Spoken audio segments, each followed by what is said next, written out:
What is up, everyone? Welcome back to another episode of Girls & Co. I'm here with Sam and Taylor. Me and Sam are in the same place, but we can't be in the same place. And then Taylor's at home. So how are you guys doing? Yes. Oh, doing great. I was having a little bit of a SD tech cards issue this morning, so my brain a little bit feels like spaghetti just trying to deal with all that. But I'm good. It's early to be feeling this way, so I'll shake it off. Yeah, I walked in and Sam's just like, she's in like mid SD card frazzled. And I just know that feeling so well. And I felt so bad when I walked in It and I happens picked all up too on often it. to us. I was just What like, happened?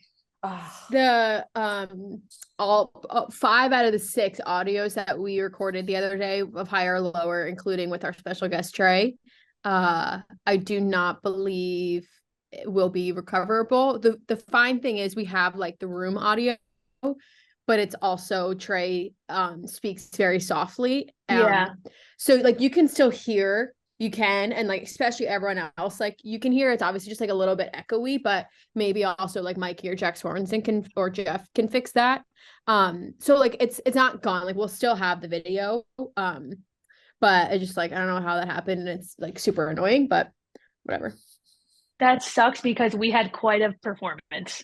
honestly, Yeah, like, you guys are fine. I could hear you. yeah, because we Because yelled. we're It's so obviously not the loud. same. Yeah. because we're we so loud. screamed to speak. That's why. Like, Yeah, the good thing is that people do get so heated and competitive in those that like their tone just naturally rises. So Yeah. that's a little helpful. But yeah, anyway, Taylor, how are you? yeah. Taylor. I'm good. I'm good. Home today. Uncle John said in the chat, hashtag Taylor at home would be good new pod. Yeah. That is fun. I can't go into the office on days that I have PT because there's not enough time to get there and back. And I'm on Talkin Baseball today, and that ends at 6 and PT starts at 6. So Ryan is gonna so kindly come on a little bit early, and then so I can race over there. So yeah, some days of the week I just have to be home. How's your arm? Give us an update. It's good. I went to the surgeon last week for the first time in a month, and he said like my progress is great. He was like super impressed that he thought I was 3 months post-op and I was only 2, and he was like, "Oh my God, you're doing awesome." Right around now is the time. I mean, now as far as mobility wise, like I'm down to like negative 30 degrees. I can go from 30 to 130, which apparently is like a serviceable amount of mobility to like live a normal life.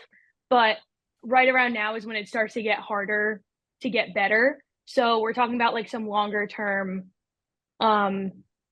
solutions if I don't get better, which would be like start with the cortisone shot, see if that helps. And if not, in 6 months, I guess it'd be like 4 months now, potentially a second surgery to take out some scar tissue, which I'm down for if it means that my arm's going to be straight. Like, right. If they think they can do like a lot more with it, then I would be down. It's a less invasive surgery and like recovery time. He basically was like, all the hard stuff is over. And now it's just up to me, like what I want my quality of life to be. So we're working on it. My PT kicks my ass twice a week. Nice. And I get a little better every week. So the term serviceable for like, yeah, I know. I hate that. Like Joe's been on a whole full-blown rant. Sam, you missed it. Basically, Taylor like popped in and said something like about her arm or something like that. I think I had a t-shirt on. Which I That's don't wear a right. lot So in you the could office see the these days. scar. Yeah. So he could see the scar, and he like starts asking questions. So when Taylor walks out of the room, it's just Joe's and I in the video game room, and he's like, serviceable,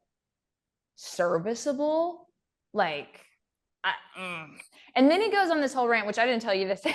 So this is fun to find out here. But he was like, the person who did this to her should feel awful. And I was like, it's her best friend, and she does. Like, she has like survivor skill. I was like, she's been great helping Taylor through everything. No. Like, she should be doing that. Like, she should feel worse than she already does, because like I would be scared of Taylor. Joe's was so upset. He was like, so upset. I just want you to straighten your arm. I was like, yeah, me too, Joe's. I don't know what to tell you. it was really funny, actually. That's funny. We yeah, had that's the like arm update. literally had like a 15-minute conversation about, and that's when you walked in, that's why we were talking about like spring and the wind. Like we were talking about like golf and spring and the wind, and Joe's McFly should be When steady. I walked into the gaming room, the way this whole thing started is as I walked in, the phrase that was coming out of Joe's mouth was, "I just like everything that spring stands for." What day was this? Where was This I? is When when Trea this is when Turner Trey was was in the here. office. Oh, that's funny. It was like he was in the studio with them, and we were kind of waiting for him to come out and like go to his next thing. And I just popped into the game room, and Joe's was like, "I just love everything that spring stands for." And I was like, "What did I just Yes. walk into?"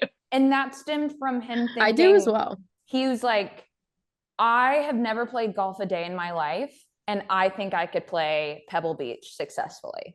And I was like, I don't think so. Like, I disagree actually wholeheartedly. And he was like, why? I was like, because it's one of the harder courses. It's on like the coast, the wind. And then he was like, but I love the wind. He's like, the wind's like spring.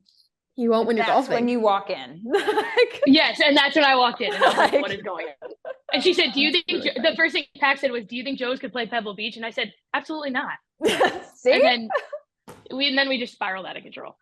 That's really funny. But anyway, Well, that's a great, I mean, you've gotten this far with your arm. I think that you'll be able to get to 100%. Whether that means I think you I have still to have another some. surgery. Yeah, That's I fine. think I still have some degrees to go in PT. I think I'll be okay. Hey, Yeah. every step forward is positive. Yeah. We love positives. Okay, we have to talk about it. Now that we can finally talk about code names, we have to talk about code names. All right, Codenames spoilers ahead. If you have not watched Yeah. the games that came out last night, mute us for a couple minutes. Yeah. Overall thoughts. After watching it back, after watching our performance back, overall thoughts. On Codename. I mean, I texted you guys this yesterday when we were watching, but like we had so many chances to come back. Like they passed twice. Dalton went for one, like the second to last clue. Like we had so many chances to get back in, and my mistake just rattled us too much. But like I guess maybe I, again, was so rattled in the moment that I like just obviously couldn't focus or think. But I think I remember at the moment it being so much worse than it was. Yeah. Yeah. And the edit, I mean, I guess, thank you, Dan Rourke, like didn't make it seem as big of a deal because we skipped the 5 to 7 minutes of I mean, it was the deliberation was so long, and That's you don't what get got that in in our the heads. edit. Yeah. Yeah. Yeah. That's Yeah. 1000% So- what like threw us off of our game was that like, are we going to be like disqualified? Are we going to have to like do it again? Are we going to like, how do we like do this now? Yeah. And then what I also didn't realize is like, yeah, if Dalton chose mouth or any other word to cover for free, change the game. Oh, Yep. But he chose mine. So like that could have been a whole different ball game if he obviously chose a different word. But yeah, so then my other thought, I want to know your guys, I don't know, maybe someone commented this or whatever, but do you think you guys would have changed your thought process or your selections if I said suction instead of suck? I think that might have been a little more helpful. Probably. Maybe, but like also one step before that, I don't think I would have ever not thought screen for matinee. And that has nothing to do with your clue giving. That has everything to do with the fact that I was raised in the South and we don't have the theater. Like a matinee is a movie theater. Like I'm pissed. Literally. When I watched back, I was like, I'm looking at the look on my face and I'm like, I knew it was cast. Like I fucking knew it. I can tell by my own body language that I knew it was cast. And finally I was like, all right, Pax, whatever you think. And I'm like fucking pissed at myself for that. And but I love that Dan included like at the very end when I turned to you, I was like, you had it. And like, I know I had it. That like explosion was really funny. Yeah, cast, that sucked. And then what was the other one? Oh, skyscraper. We ended up getting it back. Yeah, that one I wasn't. The one thing I also will give us credit for is you guys at least like you did go back and get what did I say? Scale, whatever. Like, we went I back think a and lot of teams would have like forgotten that and just not even went to go get scale again. Like, we at least like cover our bases that way. Yeah. But like, I don't want that to get lost on you guys, because I think teams also like would have fucked that up. Like, we were really good at playing old clues. Yeah. Which team? Oh yeah, like Jolly's team, MLB YouTubers. Oh my God. They did water for 4. They accidentally got that 4th one, and then they never went back to their other water. Ever. Like, that's a really good part of our game. Yes, I was gonna say we use strategy, because in that clip that I posted on my Instagram story where Nikki goes, "How did you get skyscraper?" And I was like, "Don't worry about it." Like, how did you not think that we were going to go back and get the other word? Like, to me, it's like, it's a no-brainer. It's a no-brainer. They would not have done that. You see me and Pax throughout the whole thing while the other team's going whispering to each other, and then we say out loud, we know the word we're going to go back to, because we wanted you to know that we knew the word. Exactly. Like, how do you not think, okay, we didn't get that one, here's the one that it was. We were stuck between 2 words. We're going back to the other word. Yeah. So, like, to me, that's a no-brainer, but we're really good about, like, keeping tabs on what we have and haven't gotten. And we always say it out loud too, because you never want the person giving clues. Like, we didn't want Sam to like have to like try to get skyscraper in with those other ones. So we wanted to verbalize, hey, you don't have to worry about that card, because we have that card, without telling you we know that. Yeah, which also came into play in the next Codenames that will come out, and that's as far as I'll say. Yeah. Yeah. So all in all, watching it back, I wish we had that 5 minutes of footage. Maddie was going to try and get Dan Rourke to send it to me, but for those who haven't seen it or weren't there, basically in the 5 minutes that Jimmy and Jake were deciding what the answer should be to our punishment, we were all kind of talking about it at the table, and Nikki just kept what I was calling chihuahuaing me. Like, he just kept going on, and we all agreed that they should get a card and skip a turn. That's what we kept saying. Literally. Like, before Jimmy and Jake came to us, we were like, oh, you guys should get a card and skip a turn. And we skip a turn, whatever. Nikki just kept like going and going and going. And finally I just looked at him across the table and I was like, arguing with yourself, because I agree with you. And he just sat back so quietly and was like, never mind. We were being so polite and like just waiting for our punishment. Nice. Like, we were not trying to like game the system. And they just couldn't understand that. Getting there on was my not ass, and I one was like, part that we argued with. We were like, like, we didn't think we should be disqualified, but we were like, we should like, we didn't hit the death card, but there should be some sort of punishment. We agree, like 1000%. And they were like, but what about blah, blah, blah, blah. Taylor said that. I've never felt the room. I think you were like, I'm not arguing with you. It was I remember being like, I'm not arguing with you. You're arguing with yourself. And he just sat back and he was like, and then in that clip, he says, how'd you get skyscraper? And I said, don't worry about it. And he's like, okay. I said it to him yesterday and he was like, do you see the fear in my eyes? We have to get that footage released. Yeah, we gotta find it. Honestly, because it was just like mayhem, because everyone was just yelling and talking and like trying to figure out what was going on. It was so funny. But I was ready. Back. I was ready last night in the chat to just like, if someone said something negative about Sam, I was just ready to fire shit off. Like, I went back as I was laying in bed. I was like, I haven't checked the comments recently. So I went back and commented back to a few of them. If someone said like, I hope this doesn't make Sam like get a case of the yips for the next tournament. And I was like, hell's going to freeze over and Joe's would buy a pet dolphin before that ever happened. So amazing. The good thing is that was so long ago. I have come to terms with the mistake and it does not eat me up. But it was funny. It made for good.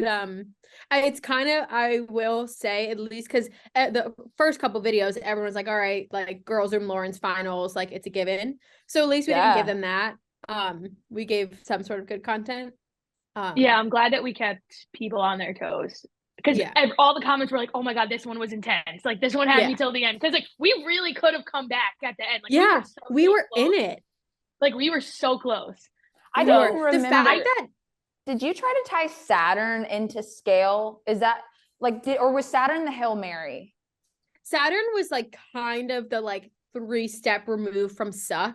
Just because, like, I don't know, space and whatever. No, I wasn't thinking it with scale. But the only other saving grace that could have helped with mouth was if you guys remembered that they never got mouth like from River or I other thought ones. that I don't too. know how they never. I don't know how they that. never got mouth from River. When I watched it back, because I didn't remember all of this, and so when I was watching it back, and even Jimmy and Jake were like, "What the hell is he going for?" I'm like, "The mouth of the river." Yeah, like, I'm so confused, and we should have known. We should have known that that's what. But at the time, we probably didn't know what Dalton was going for because you're reading all of them and you're like, you had to combine that theory of that mouth was theirs, and which Taylor you said of that's too easy. It being mouth. I would have done that 4 clues ago. If you had 3 that easy, you would have done it first. She would have, So that took like a couple things to piece together, and it makes sense that on it's top so of us hard being in the rattled, moment. it makes sense. Yeah. I will say, and the other, what kept making me laugh. Go ahead. What kept making me laugh was Danny kept saying like, "I can't stop looking at Penguin," and I literally was cracking up. They wanted to hit Penguin so bad. Someone had a funny comment of like, "I just think Nikki wants to touch every card in every single game." Yes, and Nikki it's so just true. wants every card. Like the Washington and the like, there's rivers in Washington. I'm like, what is going on? Like watching it back, I was just like, they're so funny. It's so hard to play against them because when you're playing against them, you listen to what they're saying because they're so funny that you can't not, but then you're not focusing on the board and like thinking of strategy. And so it's so fucking funny. It's so funny. Yeah. That's like one of the teams in the like next tournament is like that. Even and more so. Even more so. Yeah, I think people know. We posted. Yeah, it's like Santagato and Frankie's team. I could have funny. I could have just sat there and listened to them hours. Just their interactions, like 3. I was just rattled. I was rattled without knowing I was rattled. Like it's Codenames gonna be so good because we did the power-ups. Jimmy talked about this all morning, so like we're not spoiling anything, but it's gonna be so funny. The power-ups are so funny. Yeah. Were we in the first game? Yes. Yeah. Because our power-up, I know what our power-up was. It was me and Sam and had to do it. Yeah. You were doing and we crushed it. Yeah. And we crushed it. Yeah. As I knew. But yeah, that's gonna be so good. I mean, that's coming out next month, just like at the very end. But I'm so excited. I'm super pumped for that. Yeah, it's fun. That one, like entertainment. It's crazy how all 3 of the tournaments it's the same game and a lot of the same people, but so different. Like, the entertainment factor just keeps getting like more and more. Yeah. Oh, and watching back, I'm so proud of you guys for getting the Peter Moylan clue because Jimmy was like, I don't know what she's going for. And I was like, Jimmy. That I think is my most proud moment of the tournament because I knew so bad you said Peter Moylan for a reason and they were going to be 2 spot on clues. Like they weren't going to be, steps. It wasn't going to be a stretch. Yeah, they were going to make sense. And that's the other thing. I didn't remember watching back that I was so unsure about Ring because right now I'm like, obviously it's Ring. I know I said I was like 90% sure, but I was still so wavering. And I don't know why. But I was so happy I had that light bulb moment. And I was like, no, this is it. And I don't know why I was so unsure of myself. And Jimmy kept saying, they're going to pick platypus. And I was like, why would we pick platypus? And Pax literally goes, I don't associate Peter with a platypus. And Jimmy was like, oh, she doesn't associate with platypus. Yeah. That was so funny. I just think it was our first like tournament together. We knew we had the synergy, but like going through one tournament and like knowing, okay, like for sure have to default to Sam when Taylor's giving clues, have to default to Taylor when Sam's giving clues, have to default to Taylor when I'm giving, like we have certain like strategies now that I think that we've worked on, but and we know that Pax is the best clue giver. Yeah. That was a huge development. That was definitely a development because I was going into this Codenames 2 that we're watching right now. I was like so nervous, like nervous to be shit on by Jimmy again. Like was just waiting for it. But The next one should be interesting and a lot of fun. Faya was asking if head was tied into Moreland at all, but you weren't thinking. I remember thinking about I could do 3 and do head and put that with Moreland, but then I was scared that I was going to get stuck with lemon on its own. And then there was berry. And how do you describe lemon? I guess I could have done yellow, but that would have left me with, you guys missed Van. And I knew I was going to have to come back to Van. And I was like, how the fuck do I get lemon and Van? If I don't have head and lemon, I'm never going to get lemon. I got that one instantly. We got that instantly. I was just like, and I also watching back, I didn't even connect that. It's not a sour head, it's a lemon head, but it didn't matter. Yeah. No, yeah. It didn't matter. Didn't matter. Literally. Taylor, that must have been you that tweeted or Instagram, whatever, the photo from YouTube and Ice. And I'm like, oh, this is a Renaissance painting when Joe's hit the death card. That was so funny. Like everyone's face is like Jolly's laughing, Joe's has his Kevin's laughing, Joe's is covering his face. Zoe is like Jack's in the corner, just staring off to the distance. Staring. Shelby's pointing at the board. I was like, oh my God. Watching that segment, he hits the death card and Zoe just turns his head. He's like cannot because right before Zoe said, if it's the death card, that's not on me. Yeah. Which was hilarious how they said that not knowing. And then just the timing was perfect. That team, man. That team. Just wait for the next Codenames though. There is a new most improved person. Yeah. Joe's is a different man. We don't want to give anything away, but that man, he did something in the off season. Joe's is me, and he pulled a me coming into season 3. So everyone's got to do it. So much good stuff on the horizon for Codenames, and the championship tonight. And the championship, and if you haven't subscribed to that channel, it's at 18.9 thousand. So subscribe. Yeah, definitely subscribe. Funny stuff there. 1000%. All right. Well, we can talk. I think everyone's already talked about the fact that Trea Turner came into the office. It's a well-known thing. I will just say this before we move on into sports. I wasn't surprised that he was so nice and go with the flow and down to earth, but he just wanted to do everything. He was so willing to just do everything. When he was in here doing blind taste test with me, you can always tell when someone's in here whether or not they're a good sport, because you're literally putting on a blindfold and consuming something. It's a very uncomfortable situation. And a lot of trust. When these huge baseball players are coming in willingly saying yes, I would love to eat cereal blindfolded. Halfway through, he goes, I feel like I've been looking down the whole time. The first half of the video, he was literally because he had the blindfold on and he was just I just feel the need to look down. Oh my God, that's so funny. You can just look up. And he was okay. That's so funny.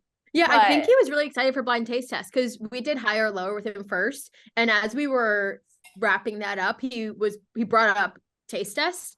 So I think and maybe that's what he had the most heads up about coming into the visit, but I think he was really interested by that. Well, because the woman that brought him has brought other people to the office, and we've done that with them. So she probably was remembered that was the thing we were probably gonna do. Yeah. I had he walked out of the gaming room when he was talking to you and Joe's, and Jake was like, all right, can we get you in a higher or lower video? And he was like, that's what I'm here for. Let's do whatever. That was the very first attitude. Thing. Yeah, he was awesome. He was really cool. No, he was great. And the woman that always comes here, it's obviously Amber. And then the one that was with Trey is Jennifer. I had a great, I always love talking to women in sports. I just love it. Because most of the time, if they've had a long-standing successful career, they're typically a badass, and she's awesome. So I mentioned to her, we were just talking about everything, and I mentioned to her, I was it was Rachel who did the Big League Chew blind taste test, right? Yeah. I told her, I was that's so. One of our better performing you did really well blind taste tests on the channel, and she was really? I was I don't know what it was. I think it hit the Yankees. I think it hit women. I think it hit nostalgia with Big League Chew. I was but it did really well. Yeah. And she loved hearing that. She was just it's really great to know that like when, players are in it, it's, beneficial to them being a part of it. I was like, honestly, it killed. I was like, everyone was really happy with it. I was like, so I'm sure this Trea Turner one, the serial one, our next 3 blind taste tests are going, like they're stacked with people, like absolutely stacked. But I mean, even like Trey on Morning, that episode was at like 25K, which is nuts. Like it is. We blasted that everywhere, and impact. we put it in the main community. I'm pretty sure. On YouTube. So like we really hit that hard. Yeah, it's smart. It worked. Yeah, it's smart. It's just really cool, and it's just a testament, I think, to the whole company that like we have these really big athletes that are willingly like taking time out of their day on a game day to come hang out at our office and wants to do videos, like wants to create content and like be a part of stuff like that. Like that's really cool that jomboymedia is like built that safe place for people. Yeah, and then he went and won their first game that night, so it also was a good luck charm. After he asked Boone to let them win. Sure. Not trying to connect any dots there, but I would just call that manifestation. But true. All right, let's move on to sports. Whoever did the storyline of the day on Talkin Baseball. Who do you think did it? You. No. Who do you think did it? Kevin. Really? I honestly didn't see it. Literally says "Boo Mother Nature" as the caption. Oh, that's true. I saw there's four rainouts. Seeing and that the 21 versus 27 ERA. Is that what you were talking about? Yes. Yeah, it's Kev, of course. Yeah. Kevin, if it's something funny on social, the odds that Kevin did it are like high. Like it's like 70% if it's something funny Kevin did it. That's really, really and that's why we love ref Kevin, his diversity. Yeah. The first when I saw, I was like, oh, weather. I was like, okay, that's interesting. Then I was like, home opener is cool. Padres. I was like, 21 versus 27 ERA. What? Like, how does he even find that? Do you know how hard it is to come up with something to post every single? We make them at night for the next morning.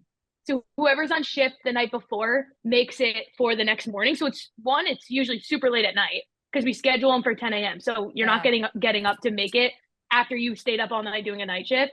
So it's always super late. You can't really repeat stuff over and over because people are always like, that team's been on it 3 times this week. Like people get upset if if you don't spread the love, which is hard to do if not every team has or player has something like worthy of posting about. Right. Yeah. But yeah, so sometimes you got to get creative. So shout out to Kev for 21 versus 27 ERA. Yeah, it's a good when I saw that, I was like, is this fact checked? Like, is this real or is this a gap? Like, is this a goof or gap? Like, I don't. When you Google you can Google MLB probable pitchers and it pulls up the whole list of all the games tomorrow and who's probably playing and it shows their ERAs. Okay, we have all the hacks because there's ways to find out, like to get these storylines, whatever. We also tested out a storyline of the day on the second day of the season. We put out a new template and it got roasted so bad in the comments that we went back to the old one after one day. Roasted. The Talkin Baseball Twitter fan base is nuts. Brutal sometimes. Like I have received more hate on Twitter on those videos just for like simply exist. Like it's not that I'm wrong or stupid or anything like that. It's just me existing pisses some people off. They get so like, it can be, I will say like Yanks, there's almost always negative stuff on Yanks. Like Garrett Cole has the best outing ever and people are like, he got too deep into counts. And it's like, huh? Like we're like, what? He had a great start. Talking baseball, like that crowd is funny. Like you can be really funny with them. Where like talking Yanks, you have to be very particular about when you're funny and joke around because they're so serious. The talking baseball crowd is a lot. You can really mess with them and like be way funnier.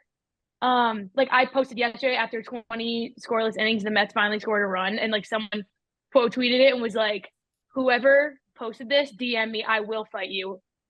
DM me for my address. I will fight you. Like they can be really funny, but yeah, sometimes I'm like, can you guys relax? Yeah. Yeah, there was one of them that got posted. I can't remember which one, but it like didn't receive like any hate, and I was just like, yeah, it was the Cardinals. yeah, I was like, that one did so well. Thank Yeah. God. Okay. And Dodgers, I think Dodgers was good too because Dodger fans, like if you post about them, they just get excited that they're being mentioned. Yeah. They just want to be in the conversation. I need to do one today, and I'm thinking, I was like, I need to go back to like a really nice fan base to like boost morale. I think I'm gonna do the Braves. Because we're gonna do like the Mariners. Did we I post did Mariners? I did the Mariners. Oh, yeah, I don't because they think would we be nice. posted. All right, I'll post that today. I'm on Yeah, we need some like Maybe like the Royals, like a nice Midwestern team, the Brewers. The Brewers is apparently like really cool. I think they give away a basketball jersey. I keep hearing Brewers. It's a Brew Crew basketball jersey. Yeah. Oh, cool. So I think I'm Like gonna do that one or the Braves. So TBD. But moving on into a topic Sam brought up, which the more I like dove into it, I was like, oh, there's so many layers to this. The Verdugo Manoah situation. Yeah. So essentially Verdugo has like come out and said like Manoah just kind of is like a bitch. Like just the way he talks, the way he like is just disrespectful to players. Like he just doesn't really appreciate it or think it's right. Overall thoughts on that before we dive into any other things on this? I was talking about this with Nick last night because he is a Jays fan and loves Manoah. And Manoah, and Cole have had a lot of beef, and the Yankees and Jays are somewhat of a growing rival, or there always seems to be headlines between those two teams. Right. And I actually enjoy Verdugo. I think he's a cool, good guy for a Red Sox, but I don't think he's in the right here. Like I've never really found Manoah to be too like fake or ingenuine. I think sometimes he falls in. I think sometimes he will exaggerate beef or do the athlete thing of create beef. So when you play an opponent, you hate them even more. I don't have an issue with that. But I don't know. I don't think Verdugo is perfectly allowed to say that, and maybe he's trying to create some beef for his own sake of having extra tension and extra motivation to beat someone. Yeah. But I don't know. I've never really taken. I mean, obviously, like it's annoying when he does it to Cole, but I don't really have an issue with Manoah. I don't think it's fake or annoying. Maybe sometimes it's just like out of place or unnecessary, but I don't know. It seemed also kind of random that I can't remember the context of Verdugo bringing it up, but it just seems like kind of random beef. But I guess Manoah was chipping at two of his teammates, so it's fair for him to defend that. But which was I don't know. I think maybe I lean season. more towards Manoah. Right? Like wasn't the whole like what Verdugo was referencing with Bobby Dolvac and some other because player, Cordero's not even on the team anymore. That was last season. Yeah. So and granted, I didn't go and listen to the whole interview that he did where he brings it up, so I don't fully know the context either. But it felt like it was just kind of like let's pull this and throw that out there, and it's like more of a talking conversation because like I don't know, there's no storylines yet in the MLB, so like people are talking about it, but at the end of the day, like I mean, we can go back and do some digging on Verdugo doing the same shit. That's the thing too. Yeah, as Verdugo's just as vocal. I feel like it was like with Verdugo, it was like pot calling the kettle black. Like I was like, easy, right. Sure. Easy. Like let's not. And I don't have a problem with any of it. No, like I think it's all. Who cares? But I thought that was a little. I was like, this feels like you of all people. I don't know. I was getting kind very of much weird vibes. Right. Like if Mookie Betts came out and said something, I'd be like, okay, maybe he did. Maybe he knows something that we don't know. But like someone who's already going to stir the pot, like it's really hard for me to give any validation to that. Like more power to you. Like stir shit up, start like storyline, keep a rivalry like going and keep players like heated and competitive. That's great. But like I even went back and watched the like Cole Judge incident that keeps getting referenced to. I think it was back in August. And even then, after I watched the full clip, obviously Garrett Cole comes out and he's like, ah, like yelling at him. And then Manoah and Judge like shake hands, like they apologize. Yeah. Like, he apologized. He was like, sorry, man. Like, Yeah. and you can even see when he throws the pitch that hits Judge, like referencing that. When he throws a pitch and hits Judge, he turns around. He's like, shit.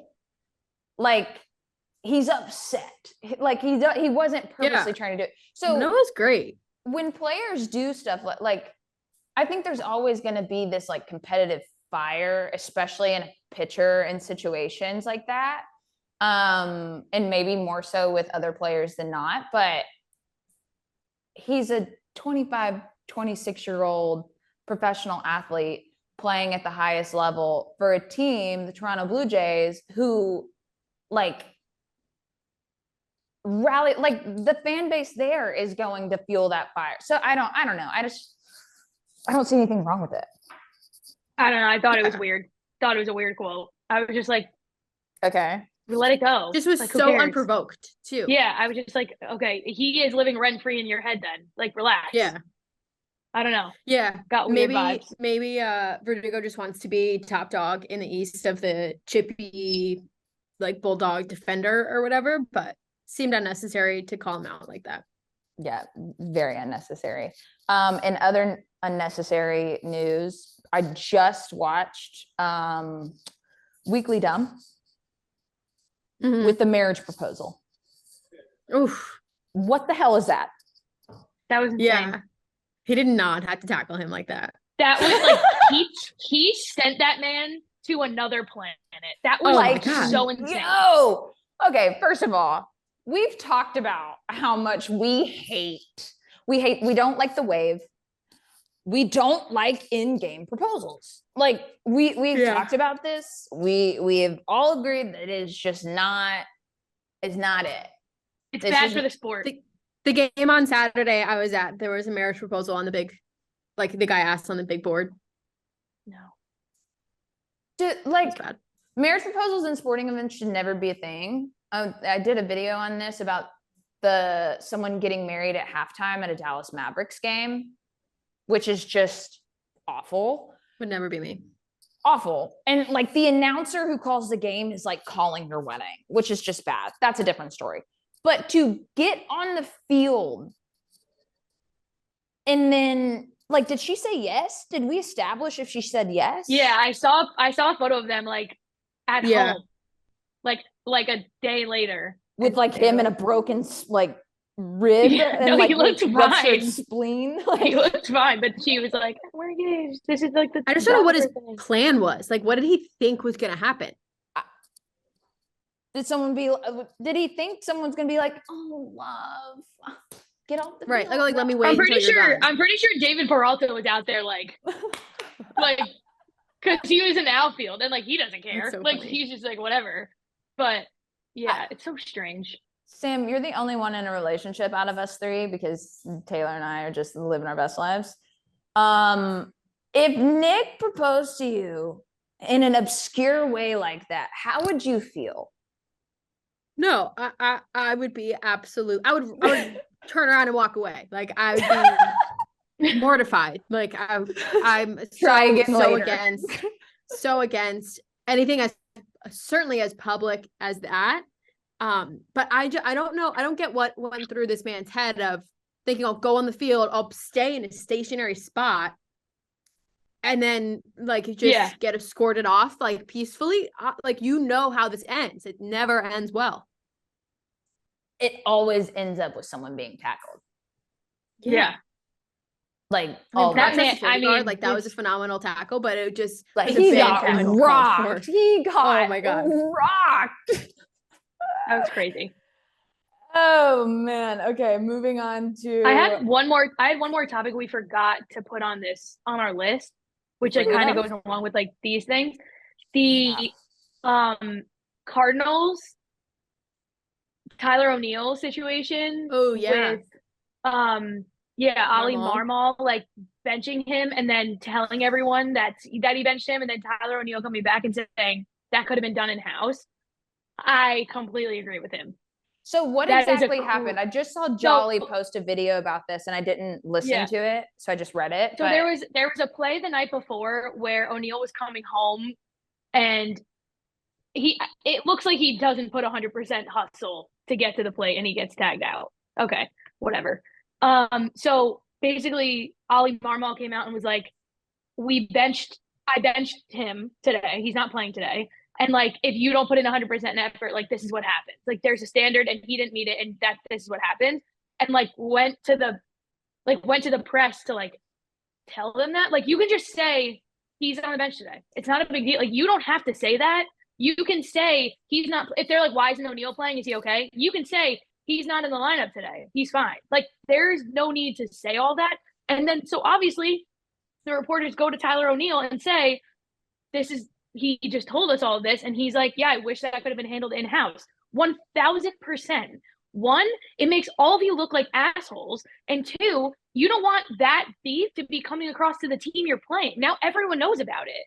Like now you're putting the team in a situation where the other team knows that you guys are all beefing because there's something awkward going on, because you have to believe that the other players are like, what the fuck was that about? Like an example can be made of the situation without broadcasting and that becoming a storyline. Like that feels very high school baseball. Like not. Yeah. I guess I wonder if there's something more to it, either if O'Neill is a repeat offender or this has been a persistent issue. So Marmol's like, all right, I'm going to like fully nip this in the bud. Like I'll go to the press about it. I guess it's interesting that it carried over from a previous game, because it happens somewhat frequently where a kid won't run to first and then he's pulled from the game and everyone knows what that was for and he doesn't have to explicitly say it, but it's like, all right, you didn't run, you're going to come out. But then to take it into the next game and then say it in the press again, maybe somewhat unprompted, maybe is a little bit much. I don't hate the, like, I don't always hate like a coach being vocal to say, hey, that's not how we do things here. Like you'll get punished if you don't hustle and, represent the Cardinals in a good way as a team that does things right and hustles and has fundamentals. Right. But yeah, I think you're right that you don't want this the first week of the season to be a lingering storyline, or to get into the other team and show an area of weakness. Like that's obviously not good, to not be unified or have that mutual respect. But yeah, I probably also though could have been inferred as to why he wasn't sitting if everyone saw this lack of hustle. So yeah, maybe it didn't need to be called out, but I wonder if he was just at his wit's end and was like, all right, maybe this will finally resonate with people. Like if you're not going to hustle, you're going to get called out for it publicly. Maybe like how wit's end can you be 6 games into the season? Like yeah, unless it was like in spring or last season, but you're right. And like, do you want to set yourself up now to your team? Like, because now like the rest of the guys in the clubhouse are like, what the fuck? Like, I don't want to get myself into this mess. Like, and it's like, obviously they don't want to be putting themselves in that situation, but like, whatever, sometimes you do. And like now they're all going to be like, oh, is he not going to have my back, or is he going to like out me? That's like, the biggest I just feel thing. like that creates such a weird, bad, unnecessary clubhouse culture. Like I'm so out on that. And then, I mean, Tyler O'Neill also could have then went and said, hey, it is what it is. And like, he could have also handled the fact that he was upset privately. But the bigger person. But if someone said some shit like that about me in public, I'd be like, no, I want to clear my name. Fuck that. Like, I'd be like, fuck that. So like, I get why he did it. But at the same time, it's like maybe in that situation, you have to be the bigger person and then also just not express your frustration. But I mean, I wouldn't. I would have been like, no, fuck that. I ran hard and I don't give a fuck. Yeah. I mean, he's a young guy. Maybe Marmol feels like he doesn't have the respect of the clubhouse. So we wanted to make a statement and be like, hey guys, this is how I'm like, this is my hardball. I don't know. Maybe it feels like there will be a lack of respect though with something like this. It's hard. I can see that for sure. It's hard to not think that that's going to cause like a lasting rift to some degree. It might be minor, but like, I mean, at the end of the day, like, yeah, some of these players on these teams are kids, and some of these players like hardball like that will work, but a lot of these like older guys, or even like mid 20s, late 20s, like guys who've been in the league for a year or 2 or 3, they're gonna roll their eyes and be like, what the hell is this shit? Like, I don't want to be on a team. Yeah. Like, I don't want to be a part of this. Like, I want someone who's gonna like back me up, that I can respect, that respects me, and doesn't feel like they have to publicly drag my name. Yeah. I wonder what Wainwright thought. Maybe because that would be an interesting. I could picture him being like, God damn it, I don't want to be a part of this shit. So true. Just like, yeah, he's 1 foot out the door already. So his national anthem opening day, which we never talked about. Dude, so cool. Dude, he's the shit. So mad that we couldn't hear it in the live stream because we had the sound off. Jimmy and Jake, I don't think realized it was real until Jerry came at like hour 10 of the live stream and was like, yeah, that was real. And everyone in the live stream lounge was like, what? That happened. And it seemed like it was a surprise to the players. Yes, they didn't know about it. So he set it up with the front office. Like the players, because you see him, if you watch the clip, they're like, all right, singing the national anthem, like on his final year, like number 50, Uncle Charlie, Adam Wayne, like whatever. And he like steps out, and the guys around him are all like Monty was right there. Monty had a great reaction. It was really, really cool. Yeah. I mean, like, what, like, good for you. I hope he has like such a great last year, just like having fun, going out like exactly like he wants to. Like, I love that man. I hope he ends up in a booth somewhere, like I hope, or on TV doing something. Like, he's awesome. He's so great for the game of baseball. I think he's gonna be missed. He's such a pure soul. I agree. Yeah. I 1000% agree. Another topic, Taylor, that you brought up, Rendon suspension. Crazy. Dude. What? Also so early in the season for that. It was the first game, wasn't it? Yes. At least the first series. Yeah. It was at Oakland. I think it was Oakland's. Or, it was. I think it was something like that. It was at Oakland. Yeah. But you can't grab a fan. You can't grab a fan. Like, point blank, period. Like, it's not a big game. We're so, like, the season just started. We're going to grab a fan and try to swing at him and call him a bitch, which also, it wasn't even an easy grab. It was like it was very awkward. Mm-hmm. Like, everything about it. I hated it.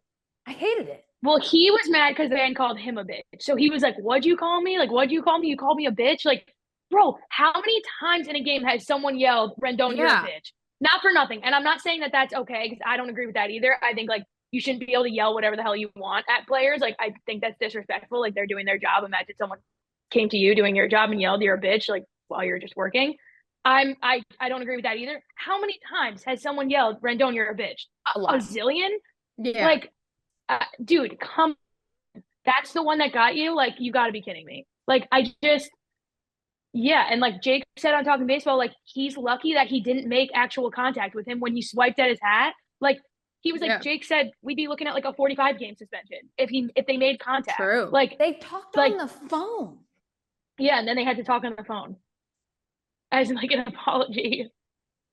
It's such a bizarre scenario. It's super bizarre. And so this scenario, it's just so interesting how each league kind of handles like certain situations like this, because as of late, we've seen, obviously this happens in the MLB, but as of late, we've also seen it happen in the NBA over the past few years. Like, something like it went viral with LeBron. There were like 2 fans that were courtside that were like talking shit to him the whole time. Like, just like big time talking shit. The fans literally like get banned, like straight up, like banned for life, can never go to another NBA game again. And like rolls now, which granted, Rendon was in the wrong in this situation. Like, he should have never touched it. Like, he should have just like let it be, whatever.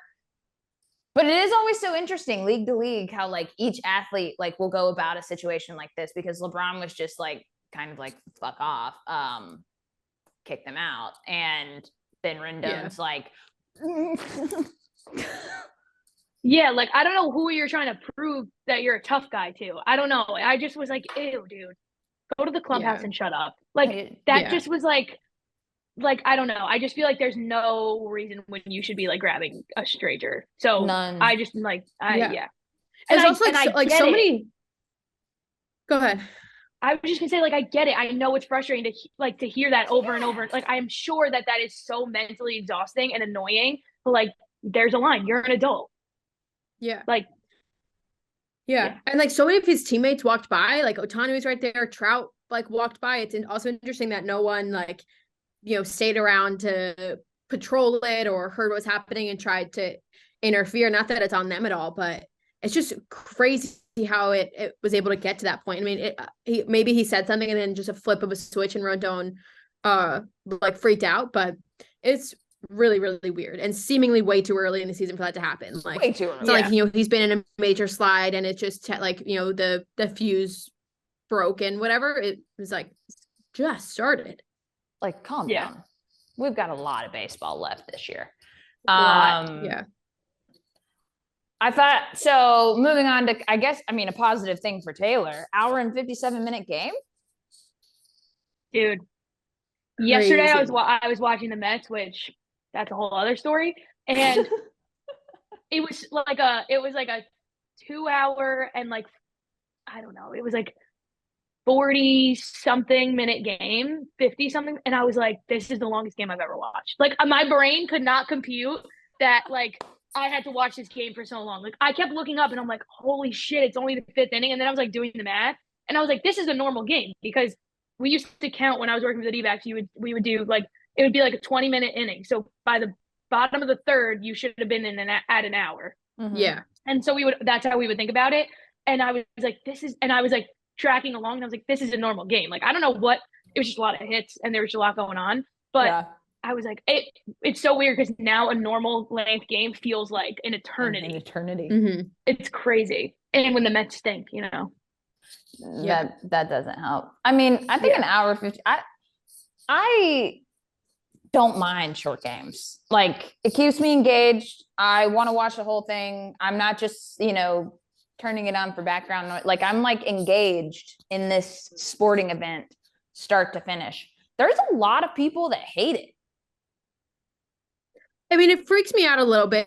I think any game starting with a 1 when we're used to a 3, obviously 157 is essentially 2 hours. Yeah. But it's a little scary of like that, like this almost could be taken too far. Obviously that's an anomaly. I mean, in any season of throwing a complete game shutout will go quick. Like that's obvious. Then add on the pitch clock. Like I guess that was bound to happen. It's just like a little frightening seeing a 157. Like that's absolutely crazy. I mean, a huge accomplishment for Sandy, but yeah, I don't know. I think I guess it's kind of nice, like just not being now with the pitch clock. I guess you just like don't have to be as like daunted sometime if you're committing to going to a game or watching, but this will have some pace to it. It won't be as long as normal. So like that's kind of nice and like good to have like in your corner or whatever when you're deciding to watch or go to a game.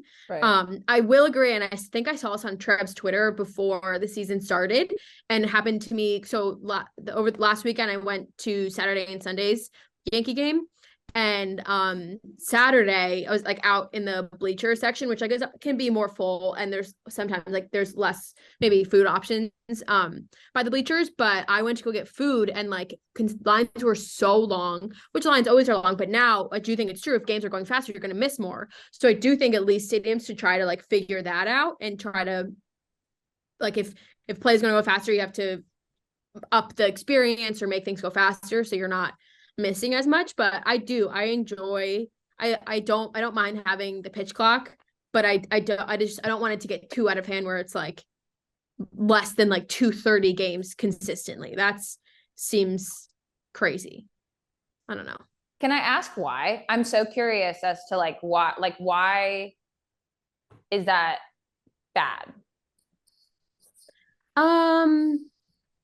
I don't know. Maybe at first just because it's like new and I'm used to like 3.5-ish our Yeah. games. And I'm in the camp of you're not losing baseball. It's just a quicker pace and it's just more steady with action. So it's not that I'm scared of like, getting, missing out on stuff, but I guess I don't know, maybe with it being too fast, it loses some of like the intricacies or whatever. I don't know. I don't know what it is. Cause I also do fully see that there's so many more hits and singles and things up the middle. Like that's great. But I don't know. It's just a little, I guess, crazy thinking that games could be done in 2 hours when you're always used to like a nice kind of leisurely 3-hour experience where like you can zone out and you don't miss too much, or you can go to the bathroom and don't miss too much, or get involved with the story of your friend and you haven't missed the majority of the game. I don't know, I guess it's really just like the stark number of seeing a 1 when it's usually a 3 is like, whoa, like did we go too far? I get that. But I don't think we are. I think that's a huge anomaly. It was just crazy seeing that. Taylor, what do you think? I mean, I think the only time I'm ever going to be disappointed by a shorter game is when I'm going to the game. Like, I don't see a world where I want to go watch a game at a bar and I know I'm going to have to be there for 3.5 hours. Like, I just feel like the shorter the better. Like, the shorter the better is dramatic, but like, I don't think we should be dipping under 2 consistently. Like, that's crazy. But again, that's a Sandy Alcantara start, complete game shutout. Like, that's just him. But like, I don't know. If I'm in the 2:30 range, I feel good about that. Like, there were nights I was at the ballpark until 1 a.m. because it was just the slowest game of all time. Like, and it's like, I don't know. I like it. I like it. I like it for the non-social part. I feel like my friends would be more willing to sit on the couch with me and watch the game if they knew it was going to be over quicker. Like, I think that's a good thing. Yeah, like my dad wants to go to bed and the Mets are playing on the West Coast and the game starts at 10 and he's not up until 1:30 in the morning. Like, I just like, I don't know. I think there's positives. But if I'm going to a game and it ends in 2 hours, I'm going to be upset because now it's going to make me want to like go to the game earlier to like hang out longer and like which is fine, which is totally fine because I would want to do that anyway. But I think like the going to the game experience is a little different when the game's shorter, which Sam already said. So like, I'm curious to see how I feel if I go to a game and it's 2 hours and 15 minutes and you're like, oh my God, we just fucking got here and it took me 45 minutes to get here and it's over. You know? So we'll see, but I think that would really be the only time personally. No, I definitely agree with that. Real quick, you want to touch on the Mets? Yeah, the Mets, I've gotten a couple DMs. Sorry about your Mets. First of all, I want to start by saying disappointment is a part of a Mets fan's core being. So like, I'm fine. Like, did that series absolutely suck? Yes. Were they close yesterday? Did I have to post the Brewers just walked it off? Yes. That sucks. But they're getting smacked by the injury bug, and that is just an unfortunate Metsy as it getsy situation. I'm still excited about this team. It's not that I don't think that they're gonna be good. It's just, what the fuck was that? Like, that's basically like how I feel. I'm like, what the fuck was that? Yeah. I saw Blake Graphics. Blake lives in Milwaukee. I saw he tweeted like, JM Brewers, where are you at? Because like, we have JM Mets. Yeah, whatever. The Brewers are a good team.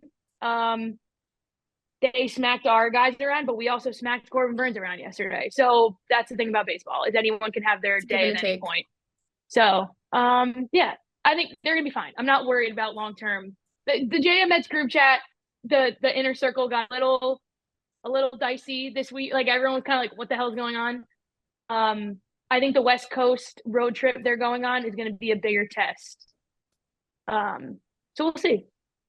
I just not worried about them. We're literally a week in and people are like, that's it, we're calling the season. It was nice. Wrap it up. It's a good time. We'll try again next year.